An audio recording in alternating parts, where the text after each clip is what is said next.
So raise your hand if you know exactly how each patient found you. Are you monitoring your marketing? Are you using somebody like Aesthetic Response to handle that for you if you're busy with patients? Do you know, right, so we've got a few, that know how people have found you.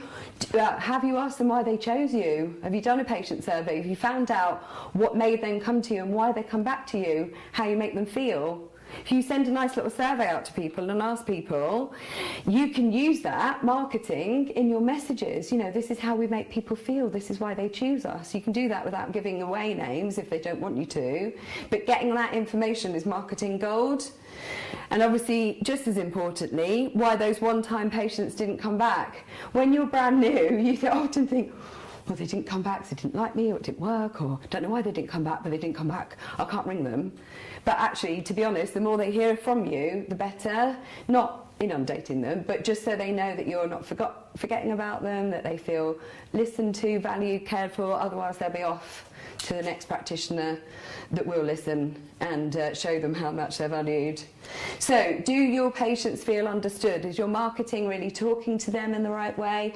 Are you sitting down with them, like Richard was saying, and literally spending some time with them in that consultation? Do they feel, like Norman was saying, that it's not just about the pounds, it's about the patient?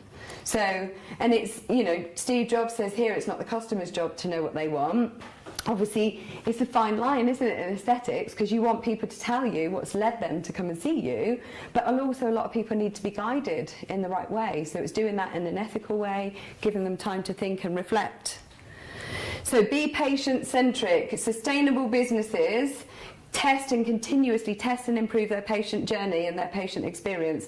Richard touched upon it earlier. How many of you stood out from your clinic, really looked at the journey that people are going through and put yourselves in their shoes and just think, do you know what, actually, what can we change here? How can we improve this? And when you're getting your feedback, instead of asking, what can we do to improve, just ask people, how can we improve? And then they'll think of some answers for you. So get your staff, get your patients, get your best friends, do that mystery shopping, see what's really happening inside the shoes of your patients. Test and improve and measure the content and the context of your marketing. So you've got to be so careful these days. It's such a minefield with, especially who's worried about social media, about what to post.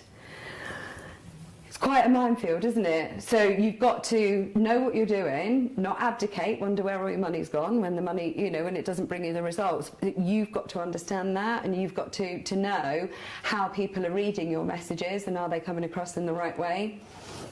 And of course, if you've got staff, it's all about testing, measuring, improving and training them to be not only commercially right, but obviously right for patient safety, the well-being of the patient, and they're managing your expectations as a business owner and your patient journey, your patient promise, as well as the patient's expectations. So there's a lot there to think about for those with staff members. Who can honestly say that they could segment their database into marketing categories so they know who's had what, their top 20% of patients, who returns, who brings friends? Anybody good at segmenting their data? Yeah, the business owner. So if you need to understand that, even if you just understand your top 20%, then you can do more to ring fence them and make sure they don't run off elsewhere. And like I said, asking for that feedback, use the surveys, pick up the phone. People want to hear from you. Don't feel, oh, it's not my job to ring them. They want to hear from you, trust me. Get those video testimonials, particularly if you're doing a lot of mates rates, like Richard said earlier. Get something in exchange, or just say to them, I'm so sorry, I am no longer allowed to discount, and just blame the regulations.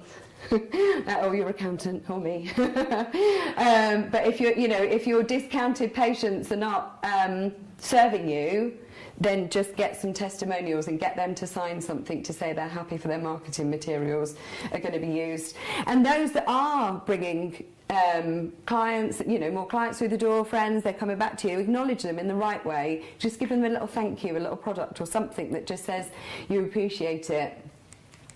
So, It wasn't just me that said that, it was Maya Angelou as well. But patients will forget what you said, they'll forget what you did, but they'll never forget how you made them feel. So you know what it's like, they'll walk out, they'll forget the aftercare, won't they?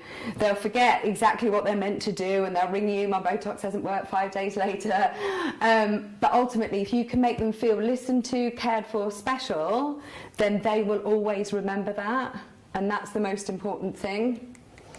So, don't get stuck on what I would call incontinence marketing. So this is all about those websites, those social media posts. It's all about we do this, we do that, we do this.